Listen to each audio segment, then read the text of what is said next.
everybody, Yoshi700 here, or Marina if you want to call me that, or Yoshi because a lot of people call me Yoshi.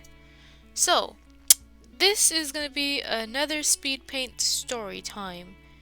I have an animated story time coming out soonish, but it's not going to be done for a while, only because I've been busy in real life and stuff. So yeah, this is going to be a part one of the worst teachers that I had that used to bully me.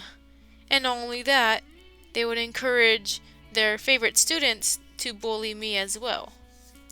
So yeah, this one might not be emotional, but the second one that I might have uploaded soon will be an emotional roller coaster. But anyways, let's start this off, shall we? So this one doesn't really count because they weren't really my teacher, they were a teacher's aide. If you're homeschooled and you don't know what a teacher aide is, a teacher's aide is like a teacher that stays outside at the playground making sure kids are following the rules and not breaking the rules. So there was this kickball area and I would always go there a lot. This was first and second grade, by the way. And let's say about not every day but almost every day I would get kicked in the face with a ball. Sometimes it would be by accident, but most of the time it would be on purpose because again, I've been bullied from kindergarten to 6th grade. And I just wanted to mention that in case some of you are new to my videos. I would get a ball kicked in my face or something, and what do you expect me to do? I start crying because I was a kid. What am I supposed to do, you know? Like it makes no sense. One day, that teacher's aide that was keeping an eye on everyone at the kickball field, he, for some reason, had a problem with me. He thought that I was the problem just because I cry when I get injured or something. So he thought it'd be best to give me a referral and ban me from the kickball field for like the whole time I was in that school. Okay, so just a reminder that first grade and second grade were the same school, and then third grade and fourth grade were in the same school also. Except they're both like different schools. Okay, it's kind of hard to understand, kind of, but I'm pretty sure most of you know what I'm talking about. So, yeah, like first graders and second graders had to share the same school, and I constantly got bullied, and the teachers really did nothing about it. But anyways, that was one of the teachers that didn't like me, was the principal and that one teacher's aide that banned me from the kickball field. How do I know I was banned? Well, one day I was walking up to it because I wanted to play kickball because that was the only game I knew to play besides going on the swings. And when I was on my way over there, the teacher's aide saw me and was like, "You're not welcome here. Get out." That's what they told me. Straight up to my face. Wow. Well, fuck you. I mean, I didn't know if I was in the wrong or not because I was a kid, and you know how when you're a kid you think that adults are always right? That was me. So, let's just move on to the next teacher who was actually my teacher and was a total jerk. Miss Brothers. More like Miss B because she was a freaking bitch. Anyways. So, Miss B, in the beginning of the school year, this was third grade. I was excited. I thought it was going to be new because, again, first and second grade I got bullied, and I thought that third grade would change. So when I went into third grade, I went to sit in my seat in the classroom because I had my name on it, and I sat next to the door, I remember. And one time, she said, in the beginning of the school year, if any of us had to go to the restroom, we were welcome to go as long as we took the hall pass that was hanging on the wall, and that we didn't have to ask her as long as we have the pass. I was all like, okay, that's fine. That's really cool. So, like a week later, I had to go to the restroom. I really had to go. And so I got up and I took the hall pass and I went to the restroom. And then I came back and she was like, "Where'd you go?" And then I explained to her that I had to go to the restroom, so I took the hall pass.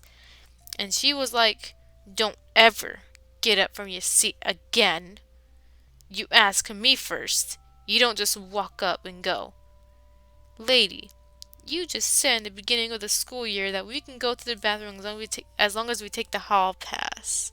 And yet, she let other students go without asking, but I had to ask? Okay then.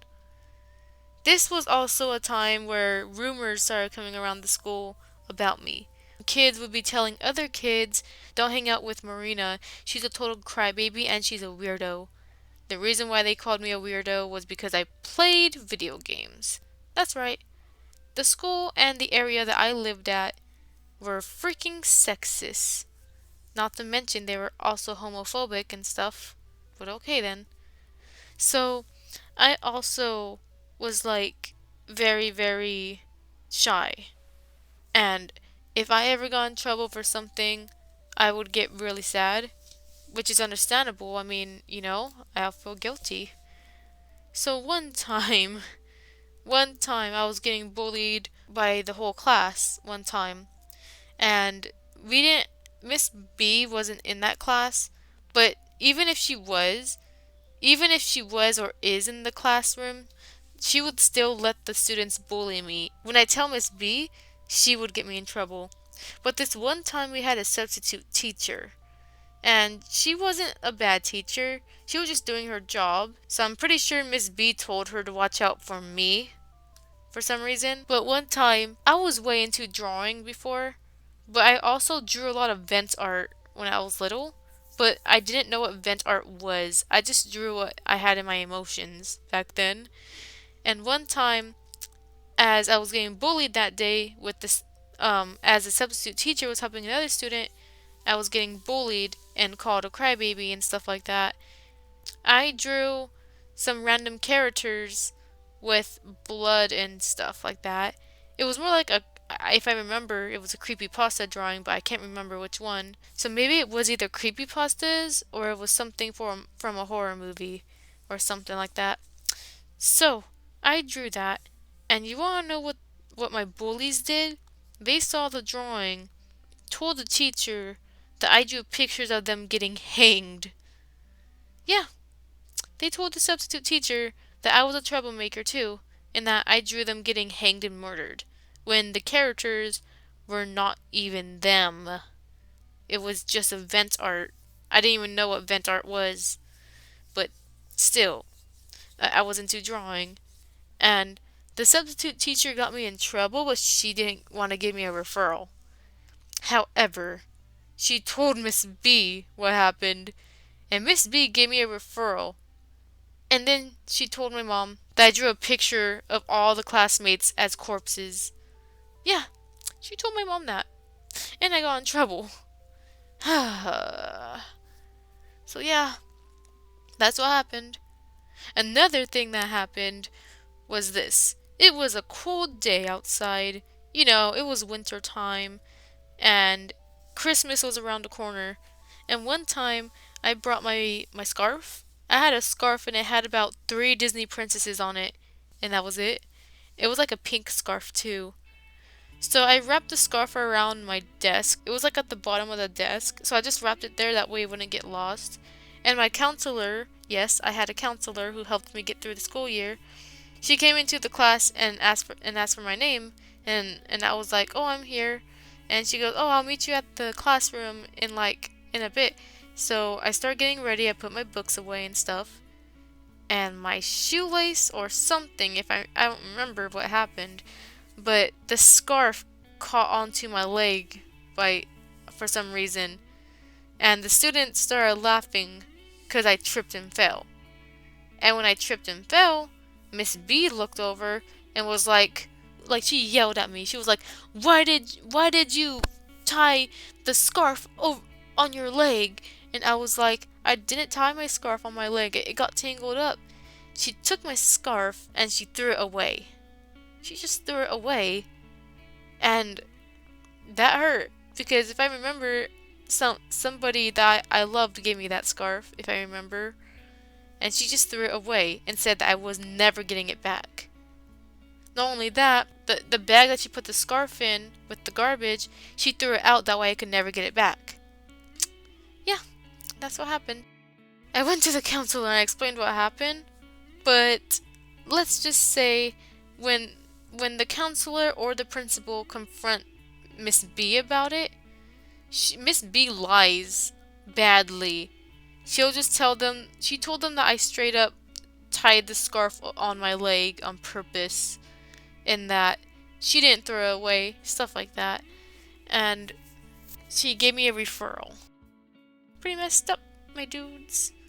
So yeah, Miss B would not only lie, but she also encouraged the students to bully me.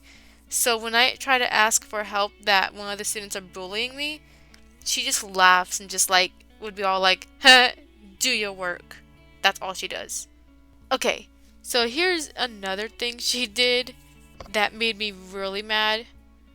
We had a field trip coming up one time, and I already knew that Miss B was not gonna let me go on the field trip because she didn't like me. Just because I cry sometimes and I get bullied and stuff. She has favorites and she lets everyone, like she was about to let everyone go on the trip except for me. She told me straight up, I'm going to take everyone on the field trip and I'm going to leave you here just to do work. And of course I got upset about it. So my mom confronted Miss B about it and she asked if it was okay that Miss B could just take me to the field trip. So she convinced Miss B to take me to the cat haven. That's where we were going. Because I love freaking cats. I love giant cats. I got to see like tigers and lions and stuff. But Miss B wasn't happy about it. That's what she was trying to do, was get me banned from going on the field trip. It was freaking BS too. Like one time, I got walked out of the classroom for no reason, and she told the whole class that I was a crybaby and an annoyance. Yeah, I'm not even kidding. A friend of mine told me that too. Oh yeah, last thing to mention. So you know how she lets the students bully me, like by teasing me and stuff like that? One time during a parent-teacher conference, she told my mom, well, this is what happened. I told my mom that Miss B did nothing about me getting bullied. So what happened was my mom wanted to go to the parent-teacher conference or ask Miss B like what was up. And Miss B not only lied, but tried to blame my family for me being sad. She tried telling my family, oh, I think your daughter gets abused at home because she's depressed like almost every day. Yeah, I'm depressed every day. Maybe it's because you and your stupid ass students keep picking on me. Yeah, she tried blaming my mom for me being sad, trying to make it sound like it was my mom's fault that I had depression or something. She tried telling my mom that she was the reason that I was getting bullied and stuff. When really, Miss B, you were the one who got me bullied. Yeah. There's gonna be a part 2 to this, because this is getting way too long. Just a warning, part 2 is gonna be very emotional. Like an emotional roller coaster. But anyways, I hope you all enjoyed this one. Miss B, I never seen her after that, because when I went into 4th grade, she was gone. It's either she retired or she got fired. I hope she got fired, because she wasn't a good teacher. She legit was one of those teachers that probably got annoyed of people with mental disorders or something. That's what she seemed like to me. But anyways, I hope you all enjoyed this video, and have a Yoshi day. Bye bye.